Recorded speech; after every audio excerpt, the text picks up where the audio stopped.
marketing technology, and creativity, delivering truly innovative and hyper personalized digital experiences to grow global brands. In 2013, he moved back to the Philippines in hopes to further digitalize within the region. Our guest speaker is currently the head of business for QR ecosystems in PayMaya. He is responsible for expanding cashless payments in the Philippines. He continues to make an effort to be well versed in the digital space as the digital landscape evolves, aiming to put the Philippines on the global digital map, one innovation, one brand at a time. Raymond also holds a management engineering degree from Ateneo and is an expert digital marketer with deep expertise in SEM, SEO, email, display, mobile, video, and social media. He is a co-founder of a top performance content marketing agency called Blank Slate Creatives Inc. and an instructor teaching digital marketing and social media part-time. Without further ado, let us now welcome Mr. Raymond Villanueva. Oh my God. Hi there, Angela. Thank you for that warm introduction. I'm assuming puro Atenista yung nasa call ba? Is this an Ateneo event? Um, it is hosted by an Ateneo org po.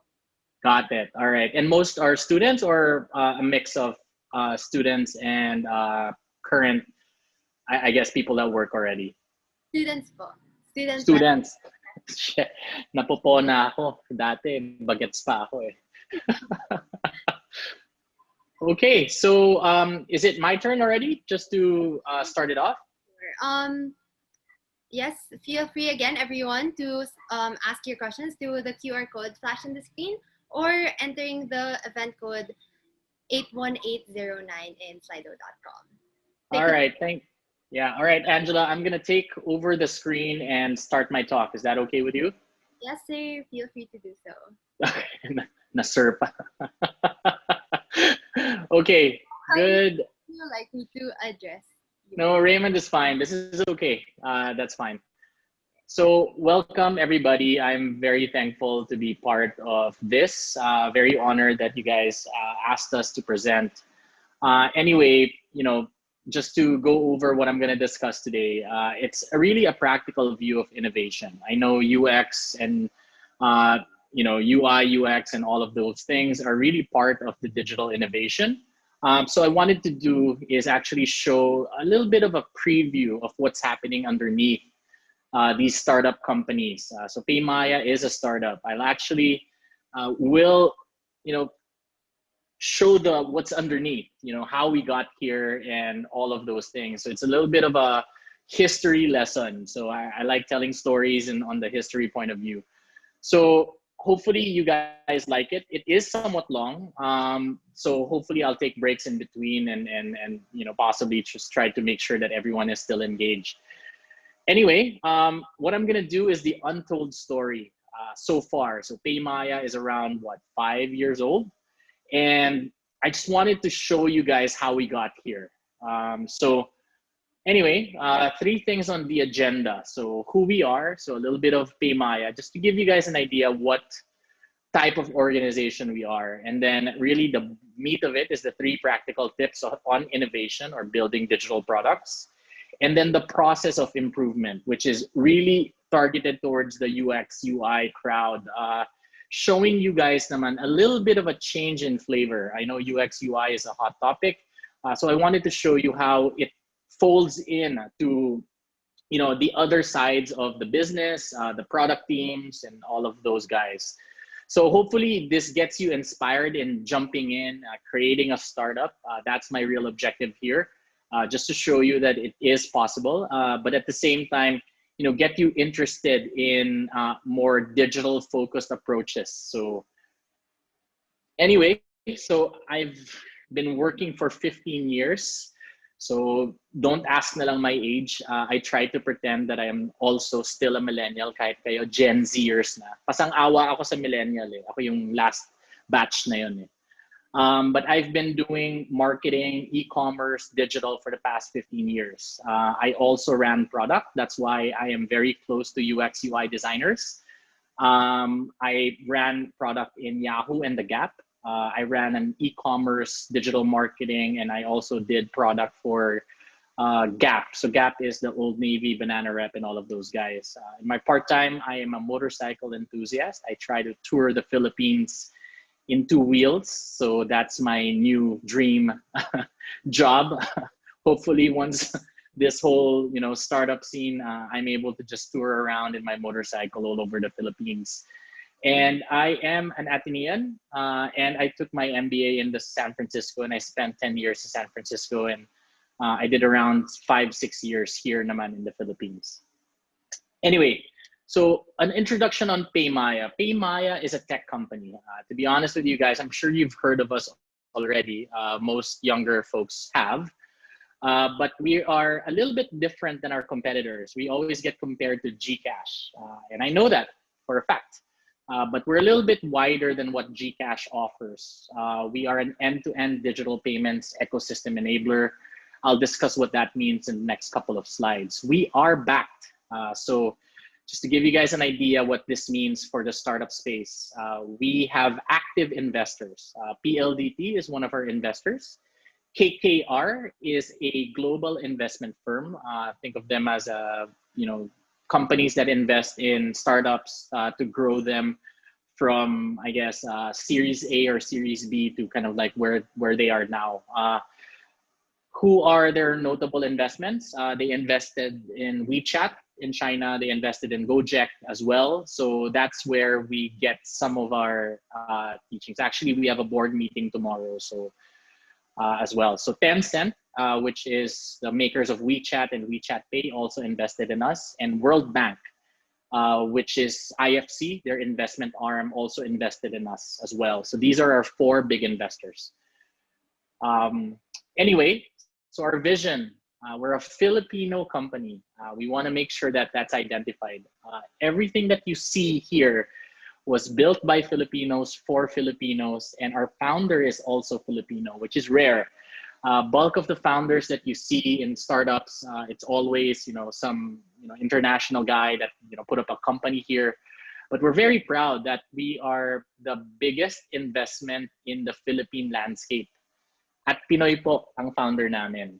Makikita niyo mamaya sa slides namin kung sino siya. He is a serial entrepreneur as well. And we're very proud that we're trying to build the dream of Filipinos because what we see is pag naging cashless yung buong Pilipinas, bumibilis ang economy. So to thrive in the new digital economy, that's been our dream. So we've been at it for the past 5-6 years. Anyway, so just to describe what PayMaya is all about, what you see on the right is what PayMaya is really popular for. Yan si PayMaya app. Our consumer business, it is, I would say the easiest way to describe it is you download an app, you get a bank account. So think of it as, more or less what the other e-wallets are doing, or very similar to what Coins has and Gcash and all of those guys. And I would say it's pretty much what we're known for. So whenever somebody says PayMaya, they think of the right side. The middle part is something that's quite unique.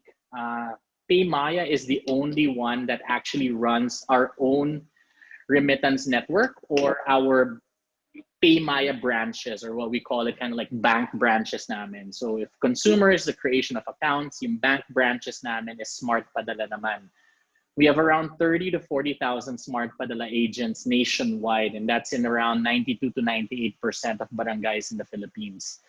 Very wide reach, and this is one of the reasons why IFC invested in us, because we get to service, or we get to enable those without the smartphone yet. Kasi on the consumer side, may smartphone na. Si Smart Padala naman, talagang, feature phone, brick phones can actually start doing transactions. On the left-hand side is our untold secret. We actually have a merchant business. Yung merchant business namin is, I guess, one of our shining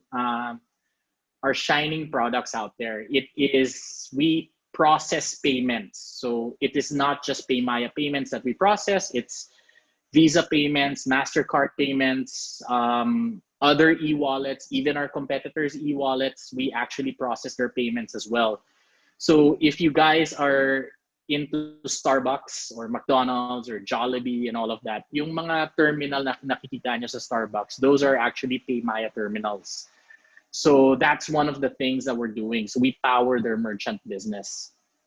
So that's what PayMaya is in a nutshell. So if you see here, it's a very wide end-to-end payments enabler. So we're not just a wallet like our competitors. We're so much more than that. So we have a domestic remittance and we also have a merchant business. So yan si PayMaya, yun yung pinagkaiba namin sa ibang startups. Anyway, so sino yung nasa merchant business namin? These are the guys that we power. It's everybody from Lazada to Metromart to Picaroo to Grab, Angkas, Agoda, Philippine Airlines, all of these guys. To be honest with you, around 50 to 70% of all e-commerce payments passes through our system one way or another. So that's how big PayMaya is. Outside of our e-wallet business, we also power government. And I think that's one of the critical things that we do. We're very proud of helping our government digitize itself as well. Because at the end of the day, without the help of the government, we won't be able to achieve this whole change in the digital ecosystem. So we have a dedicated team really helping out. So that's our merchant side of the business. So that's what PayMaya is all about. The next thing is really the practical, the 3 tips. Apologies for the previous slide, I wasn't able to update it. The 3 tips on the practical side of innovation. So whenever I do webinars like this, I want to make sure that I'm able to give bite-sized pieces, give something that I can, I wished I listened to when somebody else was speaking as well. And I think that's one of the things that I wanted to do here is give you guys kind of like the real story underneath. So the first one is if you are building a product, an innovation, a digital product, or if you guys are joining an organization that is building digital products, you have to make sure that it's not about the technology. And I think that's one of the key things. Most digital people and technology people fall in love with the technology, but it's not really the case because at the end of the day, it's about solving real problems. So what I wanted to show you is the history of PayMaya. How did we get from our very first investment, which is 1 million and 1.15 million. Yan yung pinaka-unang investment namin. We pitched it to MVP and say, we want to run a new project. It's called blank. You'll see in the next slides. How are we able to get our first investment? And then how were we able to get our first major external investment, which is 11.5 billion pesos naman. It's from 1.15. So totoo lang, hindi yan yung real numbers. It's around 1 million pesos during the start and some change. I just wanted it to look really nice in a slide, so I just rounded up so that I get the closest number in between. But the story underneath is what's more important. So the next slides that I will show you are the exact slides that we used to pitch. So it's very rare that we're going to show you guys our exact slides that we used during our pitch to MVP, or my pitch to, I guess, the management team before. So this is really kind of like what those slides are. We had a technology before, si Smart Money yan. So that was launched in 2000. In 2005, it became Smart Padala. So that's really kind of like the originating technology that we had. And in 2014, we pitched something. Ito yung pitch na yon. A group of 10 people, we call ourselves a tribe, decided to build a product. Ito yung pitch deck namin. We didn't call ourselves PayMaya right from the onset. We actually called it MePay. MePay meaning mobile electronic payments. So medyo, galing pa akong States noon. So yung language ko medyo US style pa. But I think that was a very first mistake that I had as a marketer. This slide was the one that we were solving. So we did our research. We interviewed 100 people, and this is what we saw. During those time, napakahirap kumuha ng bank account. Hindi ba kailangan ng malaking pera para magka-bank account? Parang hassle. Tapos hindi mo naman alam nangyayari sa pera mo, too much requirements, feeling banks aren't transparent and all of this. This was back in 2014, pre-fintechs, pre-wallets and all of those things. And this was our pitch. Before, everybody wanted a passbook. Now, everybody wants a plastic card. Tomorrow, they will want something that is portable, practical, and personal, mobile phone. So that's really MePay. So if you see MePay, everything that we're talking about here, MePay had two target markets. We had MePay business and MePay personal. One for the business owner, one for the consumer. And if you saw that PayMaya's kind of like business lines, you really saw na talagang this is what our lines of business became. We launched the MePay platform, really offering kind of like an easy way to create an account. We used the Smart Money Online, Sun Money Online, and we even tried to create a Dabar cards or really an Eat Bulaga an Eat Bulaga an Eat Bulaga account. So, and then if you see naman our merchant products or our business products, lahat to actually Photoshop lang lahat yan when we were pitching it. So calculator yan, yung nilagyan namin ng logo. Ito naman galing kay Square. And then this one in the middle, we just grab slides here and there. But if you see it, accept payments from anyone, anywhere is still one of the phrases that we use today. And we even had a tagline. We called it MePay, the easy way. So solid, right? Solid plan. And we launched it. We launched it with Zalora. We partnered with it. And with 1 million pesos to launch and 100 days to execute, we had a magical, super failure. We had 1,000 people and then 600 pa doon empleyado ni PayMaya. So in reality, we were only able to get 400 people to use our product. But I think that was enough.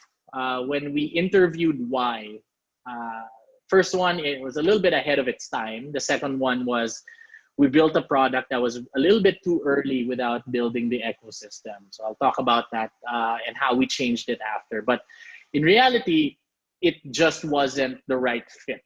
The second one was the brand name was also not desired kasi pag sinabi, nung nilaunch namin yon, lahat ng press sabi, ano yan, Mepay? Bakit kayo nagla-launch ng Mepay? So it became a running joke that Mepay was dead before it arrived. But I think that gave us the confidence because we didn't look at the failure. We looked at the 400 people that actually signed up. And we took a look at why they signed up and all of those things. And I think that's the first practical advice that I can give you. You have to take a look and listen to what your customers are doing so that you can improve what the product is able to do. You can improve the experience of what you're trying to deliver. The next power tip is, you're right. I'm sure this is not the first time you've seen this. We use a lean canvas. So even an organization with around 800 people, we have around 800 people in PayMaya, still uses the same exact tools that is available to everybody else. Yung unique value proposition namin is we wanted to be the PayPal of emerging markets. So that's really the power tip that I wanted to give you. If you are looking into it, this is one of the easiest ways to gut check if you're doing the right pitch. Okay, so tip number 2. The mission matters more than you think. So sorry, I'm just gonna grab water.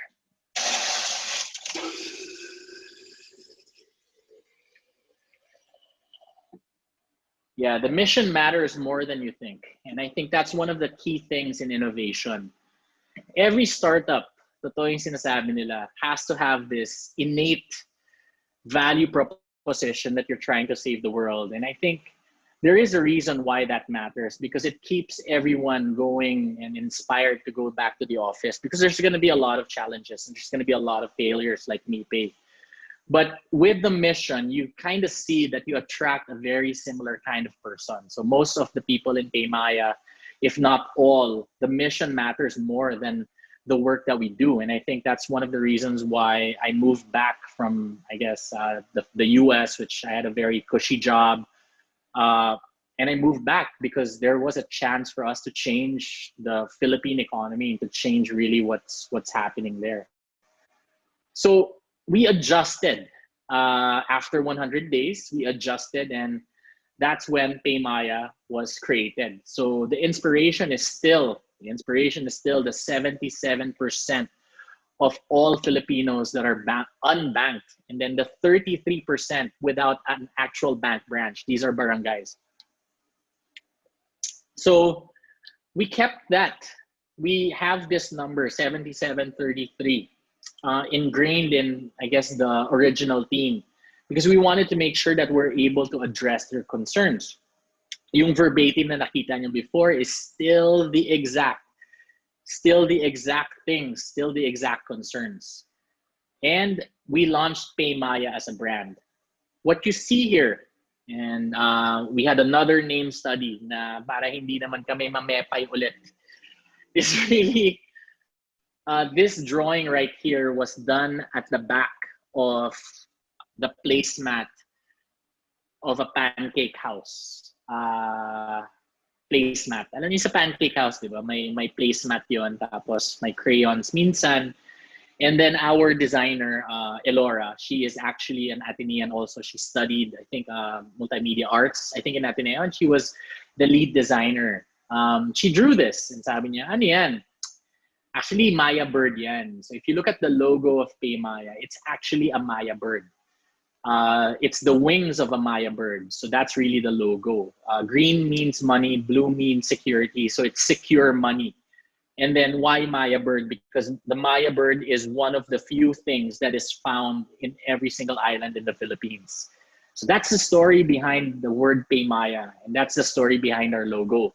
And our very first tagline, we changed it from the easy way to now you can, because there was this belief system that after the interviews that we were doing, it was more of an enabling brand. We wanted to position ourselves to help the consumers get an account, the merchants to be able to accept cashless payments, and those are really the big inspirations that we had on that. So what did we do? We launched Now You Can, right? And I think that whole mission as a brand really resonates. If you look at the photos over here, this one's from Typhoon Lawan. This was a couple of years ago. These guys are farmers for the very first time having interactions with a smartphone. This one is in Mindanao, in Marawi. So this girl on the upper right, we were able to provide them financial aid using the PayMaya cards. And then ito, fishballan namin yan sa baba, having a QR payment. Actually, tatlo na yung fishball stands niya after he started using QR as well. And, he got featured as well on the press and all of those things. But this is the most shared photos amongst PayMaya employees. It is not the most shared photos in our social media pages, but it is the most shared photos within the groups within PayMaya. And this just shows you that when PayMaya is there, we're not just working for a brand, we're signing up for a mission. And I hope that inspiration that you guys work for organizations or you build an organization, there's a lot of UI UX designers out here that, becomes founders as well, builds their own startups. So I want to make sure that this whole, mission-based brand is something that is ingrained with all of the students and everybody looking to create something.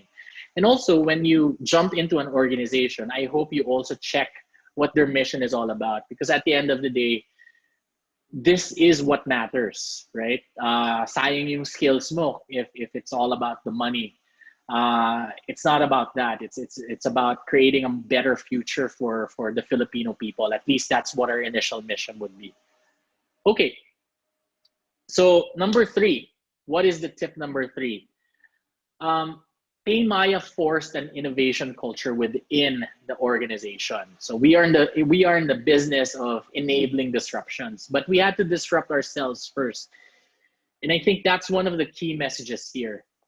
Falling in love with your idea at first glance is not, it's okay, it's great, and there's supposed to be passion underneath it. And MePay, there was so much passion around it as well. Smart Money, there were so many passionate people that built it. Smart Padala is the same thing. But you always have to innovate, and I think that's one of the key things that we learned from, I guess, the world of Airbnbs and the US that we looked upon. And in 2014, we launched MePay. In 2014, we launched PayMaya because we knew we had to change that as well. And I think that's one of the key things. So, you know, popping the hood and finding out how we were able to pull that off, it's really from our founder. So Doy Vea is also the founder of Smart. He is also the founder of Signal. So he is also the founder of Voyager and PayMaya, because quite honestly, he is a serial founder entrepreneur. And I think that's one of the key things that I learned naman from Boss Doy, from OBV. Uh, you guys probably don't know that he was the one that founded Smart and Signal, because he also doesn't like the limelight as much. But he is very popular in the ranks of the digital space and startup space. Siya yung pinakaunang successful startup. Isipin mo, mabenta mo telco to MVP, right? So this is one of his strategies. The first one is jumpstart by creating habits, forcing the habits. And I think that's one of the key secrets that we learned from Boss Doy. You jumpstart by forcing the habits. And his first habit was called the 100-day launch. The 100-day launch gives you a time frame. This time frame allows you to check my set number of days ka. I'm gonna launch this product within 100 days after getting the go signal. I have 100 days to build it. I have 100 days to build the campaign, the launch, the go to market, and even check the market acceptance. And quite honestly, MePay was born out of that 100-day plan. And so did all of the other brands of Voyager, PayMaya. If you see here, Freenet, VYGR, TACDIS, Takatak, Talk2, FinTech, and all of these things were launched within 100 days of each other. And what you'll notice is that bulk of these brands also don't exist anymore, because one of the things that he also instilled in us is that it's okay to make mistakes, but you have to learn quickly. So it's not just about launching something hilaw. It's about being able to find out, pumasa ba, hindi, okay ba, hindi. And I think this whole, design principle of UI UX should follow a little bit of that flavor of, checking and learning, checking and learning. So his daily reminders are this. And I think this is one of the best messages that I would say. Instead of do things right, which is also a good thing, you have to do the right things, because at the end of the day, there has to be a little bit of a mission underneath of what you do. Instead of looking at moving the needle, you need to break the needle. Instead of winning the game, you need to change the game. Instead of no mistakes, which is a school thing, right? When you're studying in school, it's always about no mistakes. In the working environment, it's about failing fast. It's not about crossing the finish line. You have to move the finish line, because there is no finish line. And I think the next part of my talk will discuss that. Instead of following the best practices, you have to lead the next practice. And I think this is my favorite. Instead of thinking in scarcity, you have to think in abundance. These daily reminders and these things that are instilled in the culture of PayMaya allowed us to really go forth.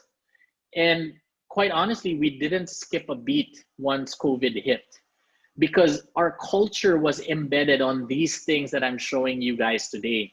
And I think that's what I wanted to partake, that the secret within digital products and all of that is really not, the technology and all of that. It's the creation of this culture, this organization that has these same values, these same movements, so that we can adjust to the change in times. Okay, so at the end of the day, our goal was simple. We empower consumers using the consumer app of PayMaya. We empower merchants So this is McDonald's, and that is an actual PayMaya device.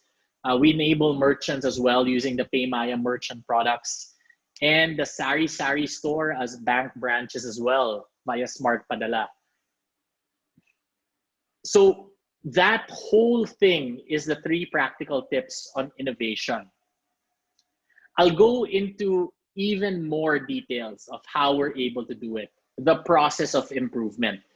This is one of the best kept secrets because every time I listen to a new startup, and I do consult with startups in idea space and some of my entrepreneur friends, they always think that building products has an ending.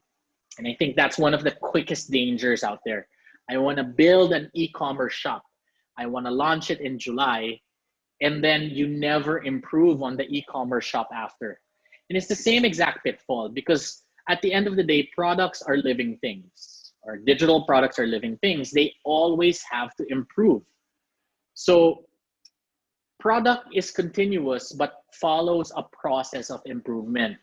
What I'll show you is how UX and UI designers can take a look at these product and process improvements by showing you a process that is new to you guys. It's not, I'm not sure if it's taught in school, but it is a very different way of looking at it. It's a very, I guess, Western way of looking at it. It's very, I learned it when I was working in the Gap, and I still use it today. And PayMaya still uses it as well. Kasi this 2020, digital is now the default. When I say digital is now the default, we're never going back. When I say we're never going back, this is it. Digital will now be the default. Most of the users never, go back to the old world. We will still do e-commerce shopping. We will still use e-wallets. We are more attached to our mobile phone than ever before. So the real reason why is this is now fast becoming the norm. And I think, to be a successful UI and UX designer, you have to change your mind shift already. So nothing's going to change, especially in 2021. And I think that's one of the key things that we always do. So I did this talk with merchants, with McDonald's and Jollibee's, and with Robinson's Group. So when I get called to do a webinar for them, I always start off with a mindset. This mindset is real. Things are not going to improve quite quickly just yet. And quite honestly, people are forecasting an 18-month recovery.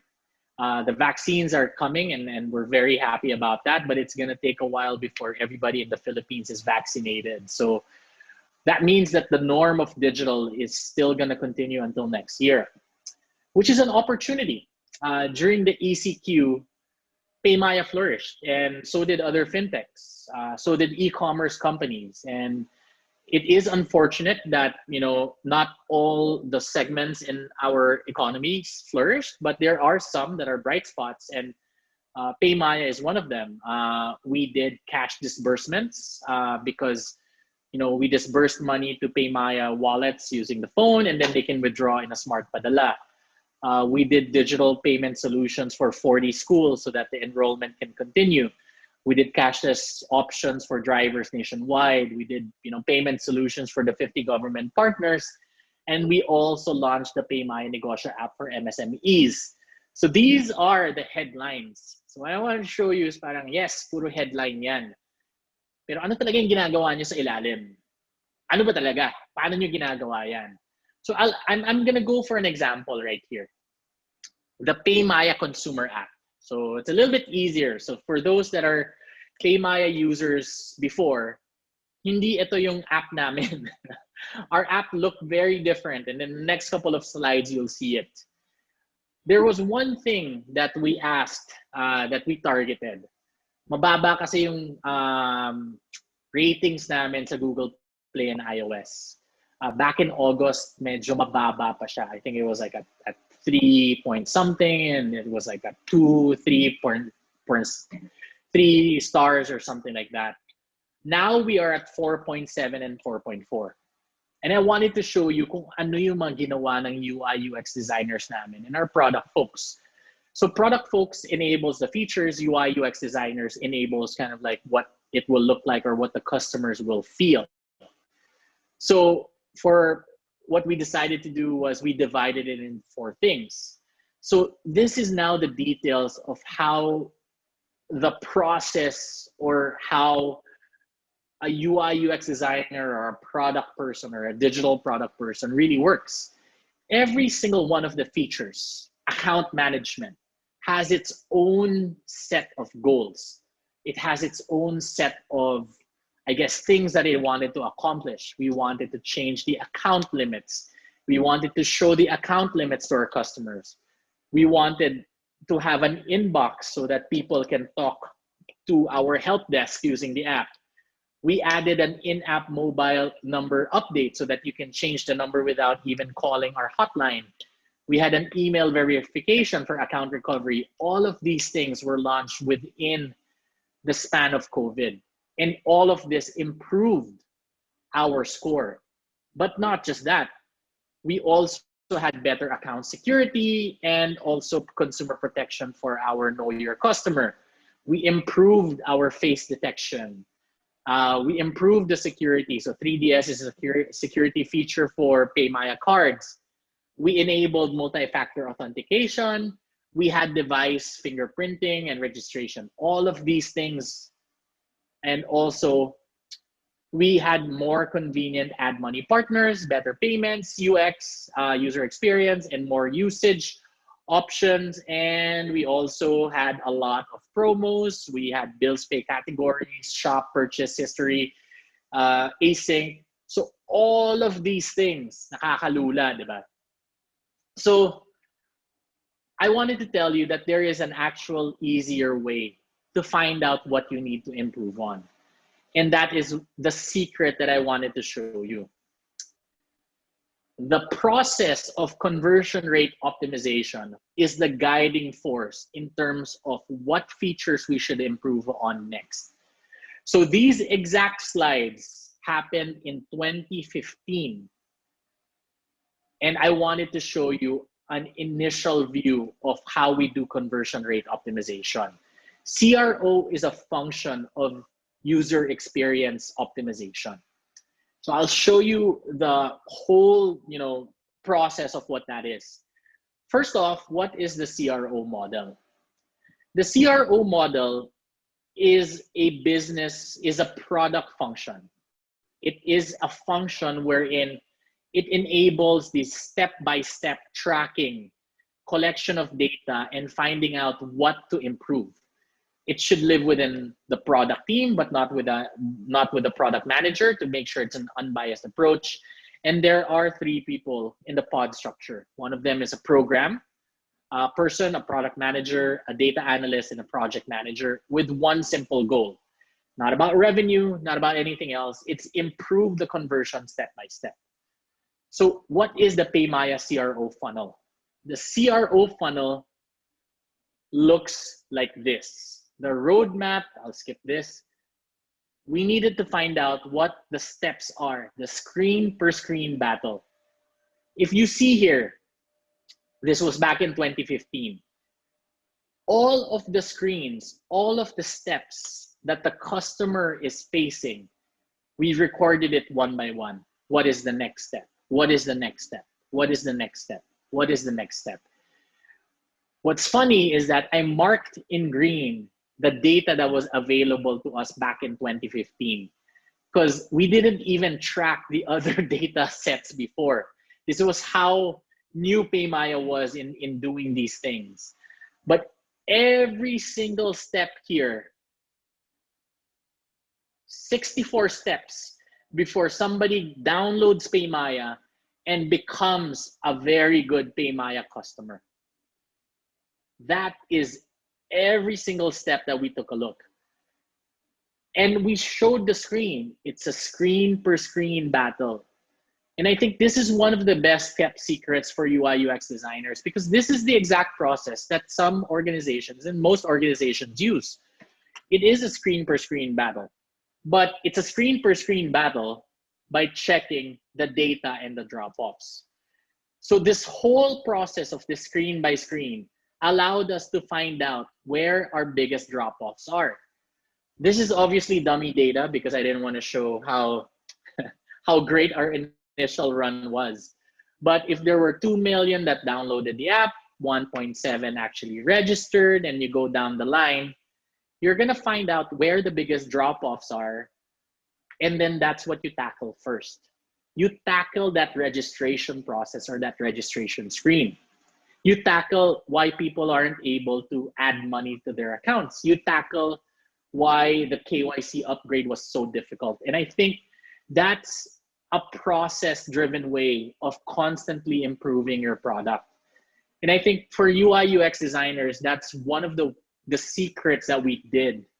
Uh, and it's not about what we did, but I wanted to show you the what was underneath, like how we were thinking about it, because I think it's very important. Now you guys will become the next leaders of the startup space. I have no doubt about it. Because I don't even do TikTok. I should. I'm in digital marketing. I should understand what TikTok is all about. But there is kind of like a handoff to the next generation. And we wanted to show you kind of like how we were doing things, because this is something that is still being done inside PayMaya as well. Once you have the drop-offs, you do the recommendations. It could be as simple as a UX improvement na change the spiel, change the SMS spiel. If you see here, our UI UX designers should traverse outside of just the app, but also kind of like take a look at the SMS spiels that we're doing, right? It's website readability. To be honest with you, we didn't even have alt text, just in case a device, which is a very simple smartphone, can't play the video. We did triggered push notifications, which in this case was just SMS. And we did, raffle promos as well. So that gives you an idea. And then we did timelines and we did constant improvements on that. So what I wanted to show you is really just a flavor of what PayMaya is all about. And hopefully you guys learned a lot or learned something from my discussions here. So that's it. Thank you everybody for your time. Thank you so much, Raymond, for this very insightful talk. Honestly, I was so in shock with how much things I learned with your super comprehensive talk on PayMaya. And I'm sure our participants were able to learn a lot as well. And so now we will be opening the floor for some questions from the talk. So again, please do not hesitate to ask some questions if you guys still have any through the Slido link that we have. And so we can start with the questions that our participants gave. So our first question is, I would like to know what your department does or what you do in PayMaya.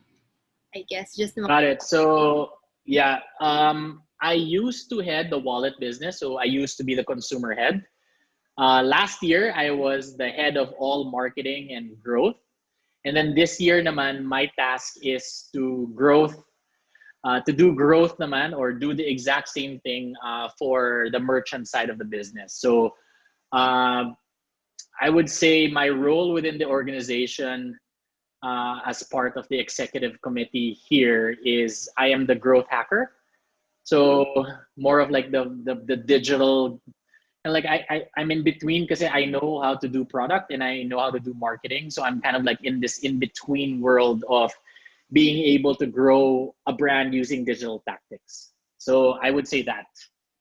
May you explain more about think scarcity versus think in abundance? So sorry, Angela, I'm doing the questions as well.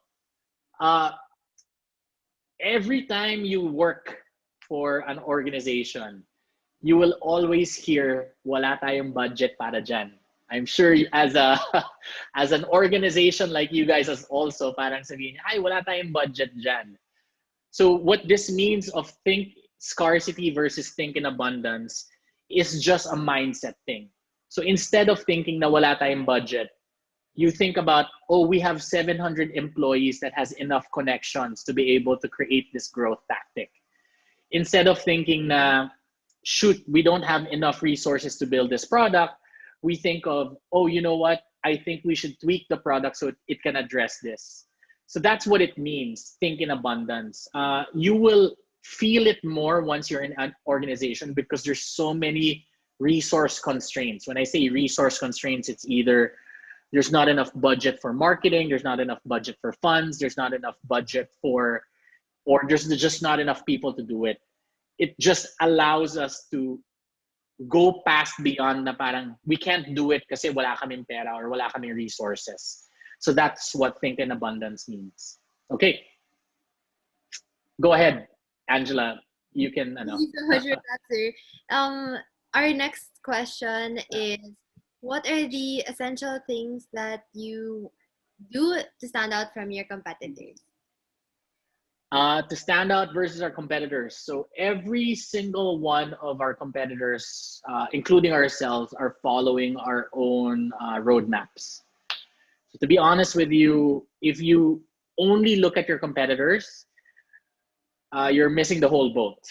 Quite honestly, PayMaya built our organization very differently than our competitor because we have multiple competitors. On the consumer side of the business, we're competing against Coins and Gcash.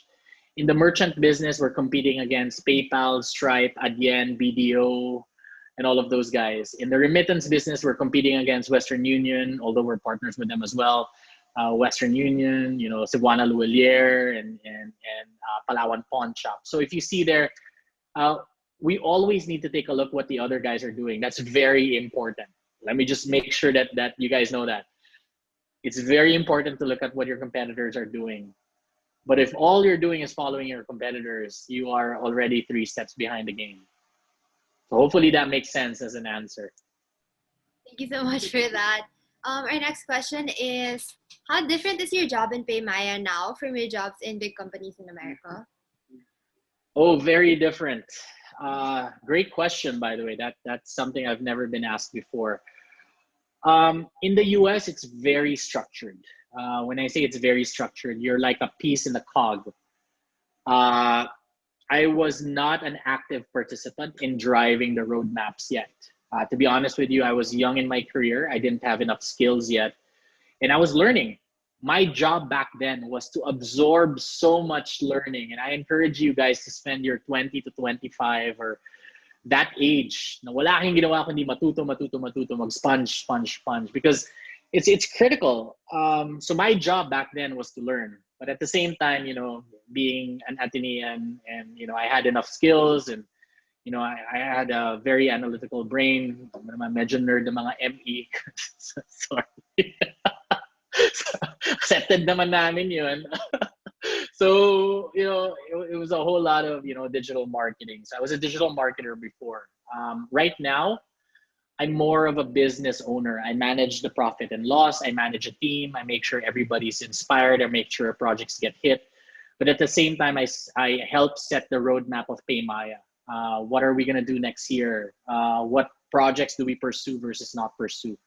So that things has changed.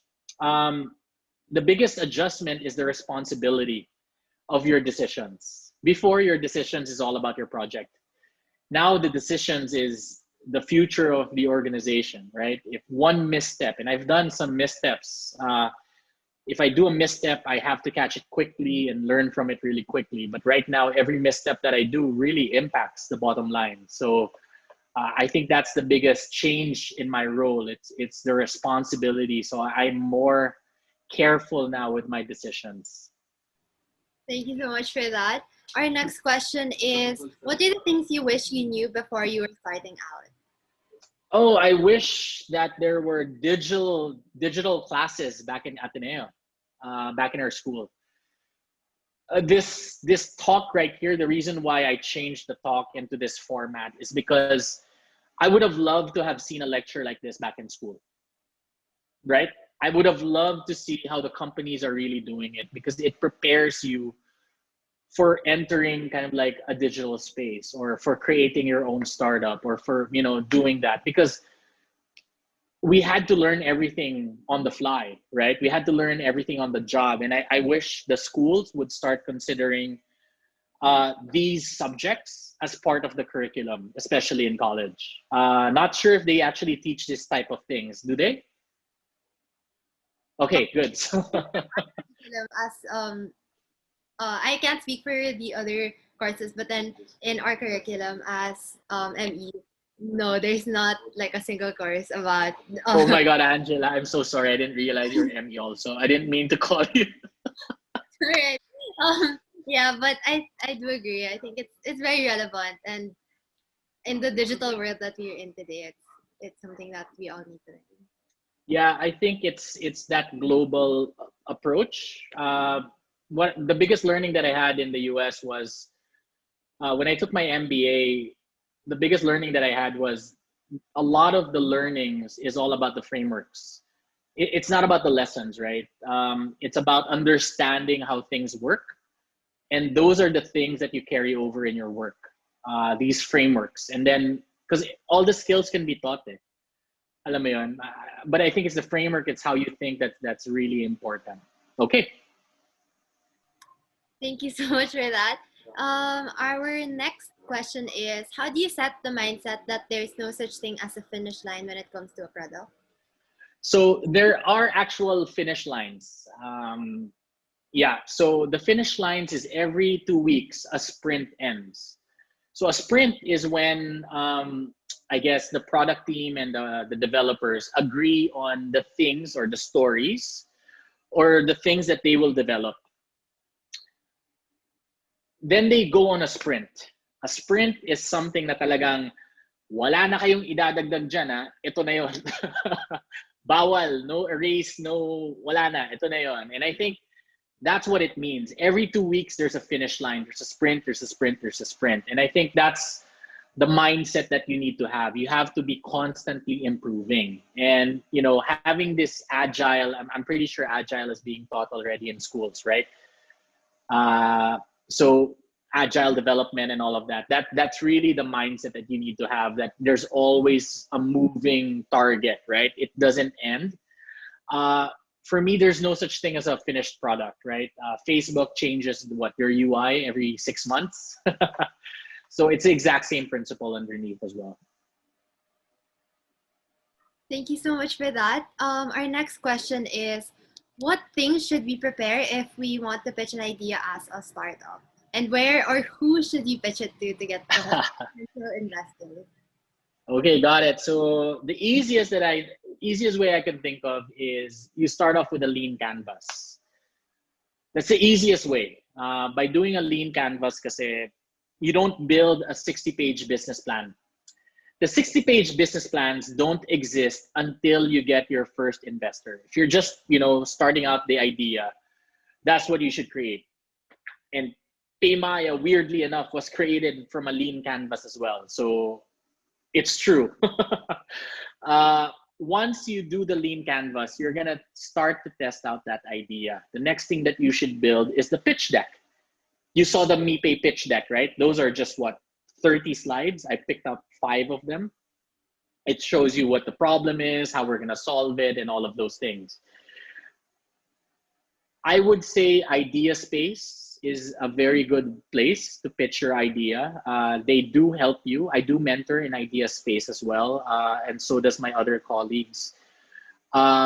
Because they do give grant money for a seed idea to turn it into launch capability.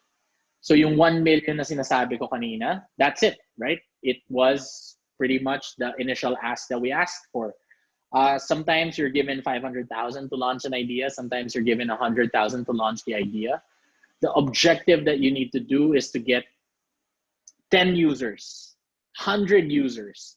In our case, we got 400 users before we got the next layer of investment.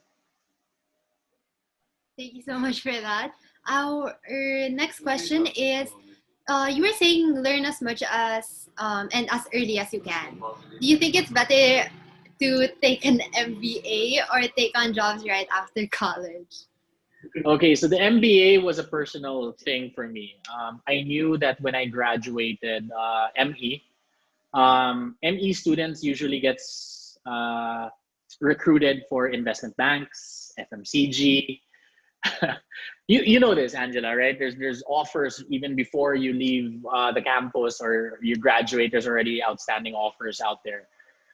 I knew that I was raw on creativity and marketing and communication as well. So the reason why I took my MBA was to uh, it's very Ateneo, but I wanted to make sure that I'm very holistic.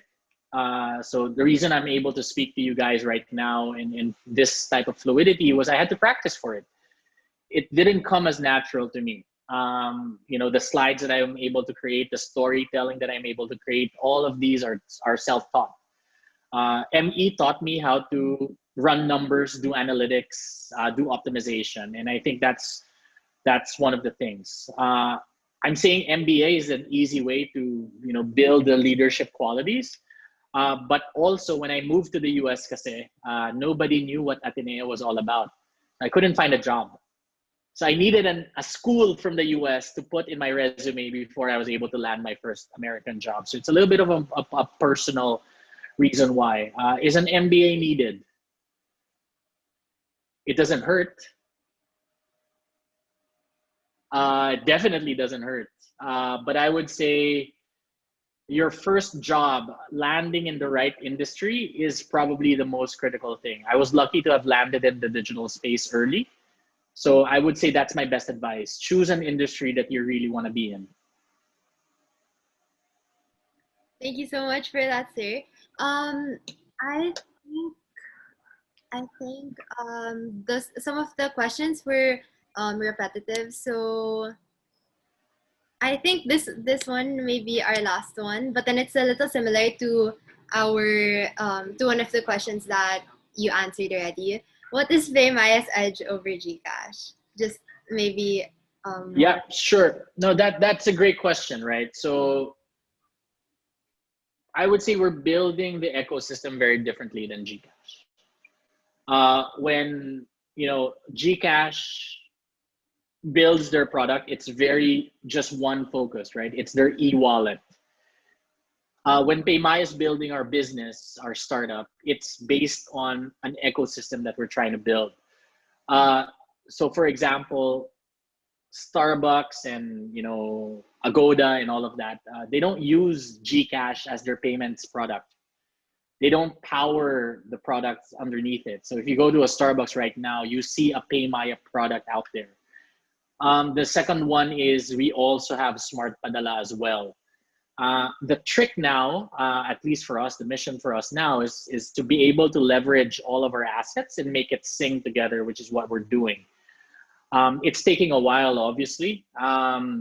It takes a while, obviously, to build that ecosystem because, quite honestly, it's a lot. We're trying to build 3 businesses all at once with 700 people, 800 people in one organization. WeChat, for example, has probably 700 developers. So I wanted to show you that this is something that's quite exciting. But when we're looking at compared to our investors and all of that, we're in a really good place. So I think that's one of the something that I would tell you. We're in a good place. PayMaya is doing great. Thank you so much for that, sir. I think we have more questions that just came in now. Would you still be free to answer some of them? Of course. Okay. There's this one question. It said, "What does it take to join PayMaya?" Yeah, so honestly, it's just applying. Most of the time, people don't realize that we've been taking interns for quite a while. We've had an internship program uh, for possibly the whole of this year, and you just have to raise your hand and say this.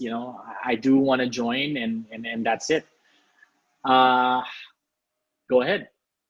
How did you get Tencent to invest in PayMaya? So a little bit on the investor conversation. Investors are more or less the same as board meetings and all of that. You set a target, you let everyone know that this is the targets that this company is about to take, And we looked around for investors who were interested in fintech and investing in a fintech. And they liked our business plan. But more than anything, they liked the business plan. They liked uh, what we were doing, the products that we had. But quite funny, uh, they took us to dinner. They took us to several dinners, to be honest with you. And I think the reason they were doing that, and this is new to me, because before I only read about investors and all of that. When I was part of the team that was pitching to investors and all of that, I didn't realize that these dinners were part of it. They wanted to check if the management team liked each other. They wanted to check if we actually engaged in each other or we were excited about being part of that organization and all of that. So the management team, the culture that you have, and that's why these things, this 1, 2, 3, the practical side of this innovation is that untold secret of startups. It's not about your ideas because there are so many ideas out there. It's the belief system that your investors think or feel that you guys are going to be able to execute what you said you were going to execute. So that's how we were able to get our investors to invest in PayMaya. Thank you so much for that. I'm seeing there's this one question. Were you part of the first 10 people who made me pay? Just to clarify. Yeah. Oh yeah. So I was the marketer. I was the one that said, me pay. Tapos mepay pala siya. So kasalanan ko yun. Ako yung may kasalanan nun. I think that's all for our questions for today.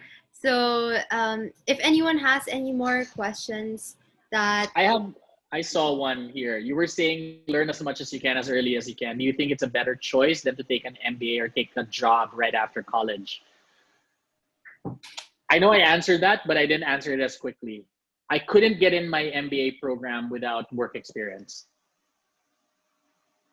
So hopefully that answers your question. So MBA is supposed to be meant to have some working experience, 1, 2 years before you take the MBA. I think that's very helpful. So hopefully that helps answer that question. So for me, just jump in, find work. Tips on building a startup is the last one here. Sorry to interrupt you, Angela.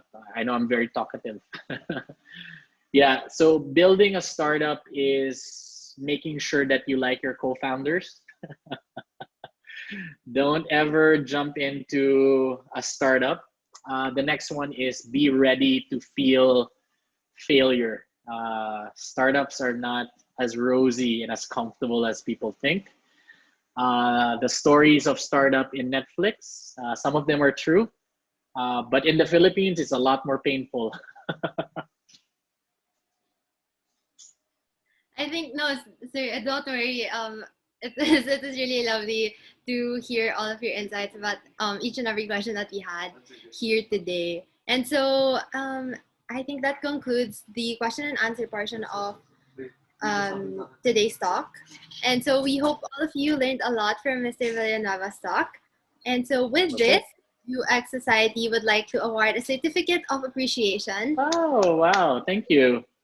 So this certificate is awarded to Raymund Villanueva in gratitude for speaking at this year's UX&Chill 2020, the practical side of innovation, the untold history of PayMaya, given on this third day of December 2020. Everybody, let's give loud clapping emojis of applause for Mr. Raymund Villanueva. No, very thankful, very thankful. So yeah, thank you so much for this honor. I really actually, I prefer talking to students than in my other webinars. Don't tell them I said that. Okay. Thank you so much for that, sir. Before we end, let us take a group photo again for the Zoom attendees. And so we highly encourage all of you guys to open your cameras so that we can see everyone's beautiful and handsome faces. again, I think Nathan will be the one to take the photo. So if you can, Nathan, please meet yourself and just tell us when you're gonna take the photo. Thank you.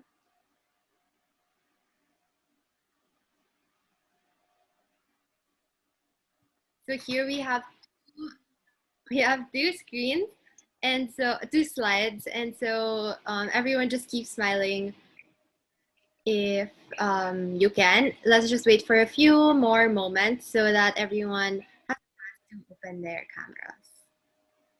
Okay, nice. Okay.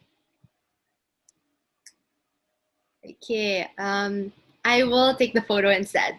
Everybody smile. Give your biggest smile. In 1, 2, 3. Okay, nice one, everybody. Again, thank you so much, Mr. Villanueva, for an insightful talk. And so before everyone goes, please help us improve our events. I hope you guys can answer the evaluation form for today's event through the link in the chat box or the QR code flashed on the slide. Okay, thank you, everybody. Thank you so Bye. much, Mr. Raymund. It would really be great to get your feedback on the event that we have today, as we want to make sure that you guys enjoy our events and future initiatives. And so lastly, we would like to thank our co-presenter, UXPH, and our partners, the Ateneo Blue Consulting Group, the Computer Society of the Ateneo, the Developer Student Clubs Loyola, and the Ateneo Association of Communication Technology Management. Your support keeps this event going. And so I believe that is all. See you all tomorrow for day 4 of UX and Chill. It was so lovely to see all of you guys today. Thank you for giving a portion of your time to spend with us this lovely Thursday. On behalf of the team, we hope you guys had a great time with us today and hope you guys have a good rest of the evening. Thank you and good night. Thank you guys.